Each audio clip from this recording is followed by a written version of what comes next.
ദൈവനാമത്തിന് മഹത്വം ഉണ്ടാകട്ടെ. ദൈവമരുന്നവനായ യേശുക്രിസ്തുവിൻ്റെ സ്നേഹത്തെയും വന്ദനത്തെയും ഞാൻ നിങ്ങൾക്ക് അറിയിക്കുന്നു. ഞാൻ ഇന്ന് വളരെ സന്തോഷത്തോടാണ് നിങ്ങളുടെ മുമ്പിൽ ഇരിക്കുന്നത്.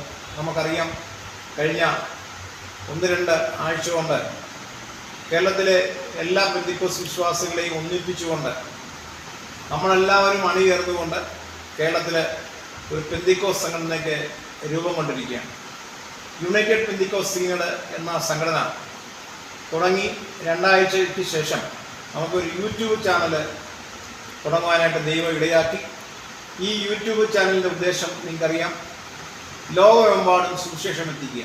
നമ്മുടെ സംഘടനയുടെ കാര്യങ്ങൾ, അതോടൊപ്പം തന്നെ നമ്മുടെ പ്രിയപ്പെട്ട ദൈവദാസന്മാരുടെ എല്ലാവരുടെയും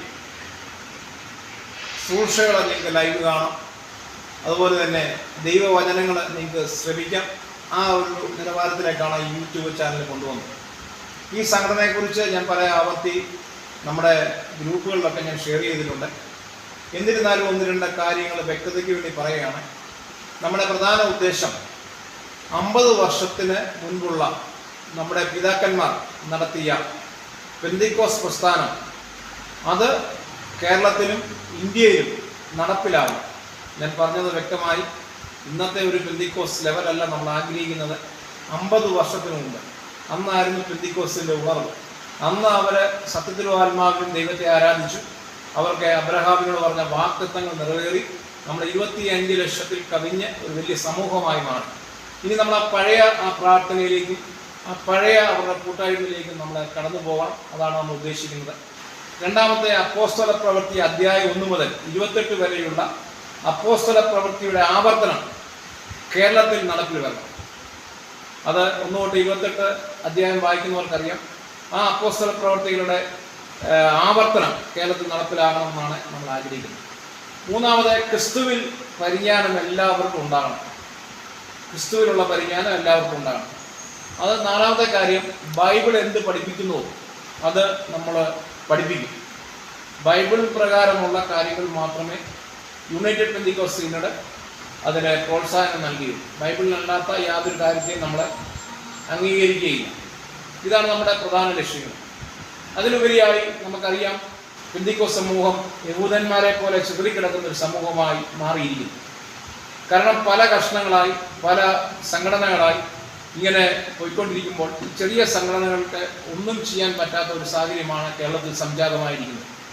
നമ്മളെ സംബന്ധിച്ചോളം നമ്മൾക്ക് വേണ്ടി നമ്മുടെ മിഷണറിമാർ ഇന്ത്യയുടെ പല സ്റ്റേറ്റുകളിലും പോയി ചൂടും തണുപ്പും അനുഭവിച്ച് സുവിശേഷം അറിയിക്കുമ്പോൾ അവർക്ക് യാതൊരു സുരക്ഷിതത്വം ഇല്ലാതെ അവരെ കൊടിയ പീഡനങ്ങൾ, മർദ്ദനങ്ങൾ, അവരുടെ പള്ളികളെ അടിച്ചു തകർക്കുക, അതുപോലെ അവരെ മതപരിവർത്തനം നടത്തി ജാമ്യമില്ലാതെ ജയിലിലടക്കിയ ഈ പ്രവണതകൾ നമ്മുടെ ഭാരതത്തിൽ വർദ്ധിച്ചു വരുന്നു. ഇതിനൊരു അറുതി വരുത്തിയേ പറ്റൂ. അതുപോലെ തന്നെ നമ്മുടെ കേരളത്തിലും നമ്മൾ സുരക്ഷിതരല്ല. കേരളത്തിലും പല സ്ഥലങ്ങളിലും സുവിശേഷ വിരോധികൾ നമുക്ക് ലഭിക്കേണ്ട നമ്മുടെ ഭരണഘടനയിൽ, ഇന്ത്യൻ ഭരണഘടനയിൽ പറഞ്ഞിരിക്കുന്ന സ്വാതന്ത്ര്യം നമുക്ക് ലഭിക്കുന്നില്ല. ഭരണഘടനയിൽ പറഞ്ഞിരിക്കുന്നത് അവരവർ വിശ്വസിക്കുന്ന മതങ്ങൾ പ്രചരിപ്പിക്കാനും ആരാധിക്കാനും മതത്തിന് സ്വാതന്ത്ര്യമുണ്ട് എന്ന ഭരണഘടന പറയുമ്പോഴും നമുക്ക് ഒരു കൂട്ടർ സുവിശേഷ വിരോധികൾ അത് അനുവദിക്കുന്നില്ല. ഈ രീതിയിൽ നമ്മൾ മുന്നോട്ട് പോയാൽ നമ്മുടെ സമൂഹത്തിന് വളരെ ബുദ്ധിമുട്ടുണ്ടാകും. അതുകൊണ്ട് നമ്മൾ കേരളത്തിലെ എല്ലാ പെന്തിക്കോസ് വിശ്വാസികളും നമ്മൾ സംഘടിച്ച് ഇവിടെ ഒരു സംഘടനയുടെ ബലം അറിയിക്കാനല്ല, നമ്മൾ ഒന്നിച്ച് നമ്മുടെ ആവശ്യങ്ങൾ നേടിയെടുക്കുക. തീർച്ചയായിട്ടും ഈ സംഘടനയുടെ കോട്ടയം ജില്ലാ സമ്മേളനം മാർച്ച് മാസം 4-ാം തീയതി കോട്ടയത്ത് JPS മെനോൻ ഹാളിൽ വെച്ച് നടക്കുകയാണ്. അതിനോടൊപ്പം തന്നെ നമ്മൾ 9 മണിക്ക് തുടങ്ങി 11 മണി വരെ നമ്മുടെ മിഷണറിമാർ ക്രൂര മർദ്ദനങ്ങളിലേറ്റ് ജയിലിൽ കിടക്കുക, അവർക്ക് വേണ്ടി ഓർത്ത് പ്രാർത്ഥിക്കാനുള്ളൊരു അവസരം നമ്മൾ 9 തൊട്ട് 11 വരെ അറേഞ്ച് ചെയ്യുന്നുണ്ട്. അതിനുശേഷം നമുക്ക് കോട്ടയം ജില്ലാ സമ്മേളനം, ഈ കോട്ടയം ജില്ലാ സമ്മേളനം കഴിഞ്ഞതിന് ശേഷം ബാക്കി 13 ജില്ലയിലും അതിശക്തമായ ജില്ലാ സമ്മേളനങ്ങൾ നടക്കും. കേരളത്തിലെ എല്ലാ പെന്തിക്കോസ് വിഭാഗങ്ങളെയും ഉൾപ്പെടുത്തിക്കൊണ്ട് നമ്മൾ വലിയൊരു പെന്തിക്കോസ് സംഘടനയ്ക്ക് രൂപം കൊടുത്തതിന് ശേഷം തീർച്ചയായിട്ടും ക്രൈസ്തവർ അനുഭവിക്കുന്ന അല്ലെങ്കിൽ പെന്തിക്കോസുകാർ അനുഭവിക്കുന്ന എല്ലാ വിഷയത്തിനും പരിഹാരം ഉണ്ടാക്കുക എന്നുള്ള ലക്ഷ്യത്തോടാണ് നമ്മൾ പോകുന്നത്. ഇത് ഒരു അധികാര കസേരയ്ക്ക് വേണ്ടിയുള്ളതല്ല, ഇതൊരു ശുശ്രൂഷയായിട്ടാണ് ഞങ്ങൾ കാണുന്നത്. നല്ല ശമരിയക്കാരൻ ചെയ്തു പോലുള്ള നല്ല ശുശ്രൂഷകൾ ദൈവരാജ്യത്തിന് വേണ്ടി ദൈവമക്കൾക്ക് വേണ്ടി നമ്മളെ ചെയ്യാനായിട്ടാണ് ഒരു കൂട്ടം ആൾക്കാർ ഇതിനകത്ത് സന്നദ്ധരായി വന്നിരിക്കുന്നത്. ഞങ്ങൾ അതിൻ്റെ അണിയറയിൽ നിന്ന് പ്രവർത്തിക്കുന്നു. ഞാൻ എപ്പോഴും പറയാനുള്ളത് ലീഡർഷിപ്പ് കസേരയ്ക്ക് വേണ്ടിയുള്ളതല്ല, ലീഡർഷിപ്പ് പ്രവർത്തനത്തിന് വേണ്ടിയാണ്. അപ്പോൾ ഞങ്ങളെപ്പോലുള്ളവർ ഒരു പ്രവർത്തനത്തിനാണ് ഞങ്ങൾ മുന്നിൽ നിൽക്കുന്നത്. ആർക്കു വേണ്ടി ലീഡർഷിപ്പിൽ മുന്നിൽ വരാം. ഇത് മറ്റുള്ള സംഘടന പോലെ കുറച്ച് ആൾക്കാരുടെ മാത്രമുള്ളതല്ല. ഇതിനകത്ത് പറഞ്ഞിരിക്കുന്ന എല്ലാവരും ഇന്ന് ലീഡേഴ്സാണ്. എല്ലാവരും കൂടെ ഒരുമിച്ച് ചേർന്നാണ് ഈ പ്രവർത്തനം മുന്നോട്ട് പോകുന്നത്. ഇതിനകത്ത് ഞാനെന്നോ നിങ്ങളെന്നോ ഒന്നുമില്ല, നമ്മളെന്നുള്ള ഒറ്റ വാക്ക് മാത്രമേ ഉള്ളൂ. ഞങ്ങൾ ആ കാര്യത്തിനകത്ത് വളരെ ശ്രദ്ധിക്കുന്നുണ്ട്. എല്ലാവരെയും ഒരുപോലെ അണിചേർത്തുകൊണ്ട് ഒരു വലിയ പ്രസ്ഥാനമായി മാറ്റിക്കൊണ്ടിരിക്കുന്നു. തുടർന്നുള്ള സമയങ്ങളിൽ എല്ലാ ജില്ലകളിലും ജില്ലാ സമ്മേളനങ്ങൾ നടക്കും. ഈ പാർലമെന്റ് തിരഞ്ഞെടുപ്പ് നമ്മളെ സംബന്ധിച്ചോളം വലിയൊരു സംഭവമാണ്.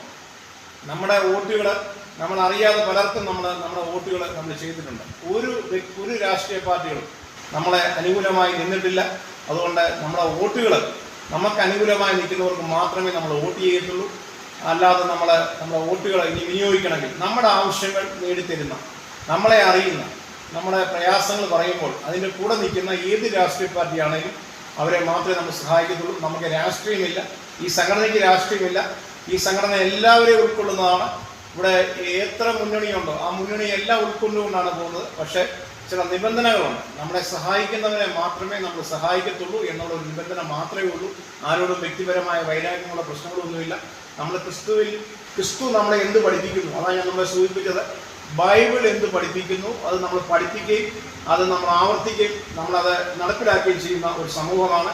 അതുകൊണ്ട് ഈ യൂട്യൂബ് ചാനൽ തുടങ്ങിയത് വളരെ സന്തോഷമുണ്ട്. ഈ യൂട്യൂബ് ചാനൽ എല്ലാവരും സബ്സ്ക്രൈബ് ചെയ്യുക.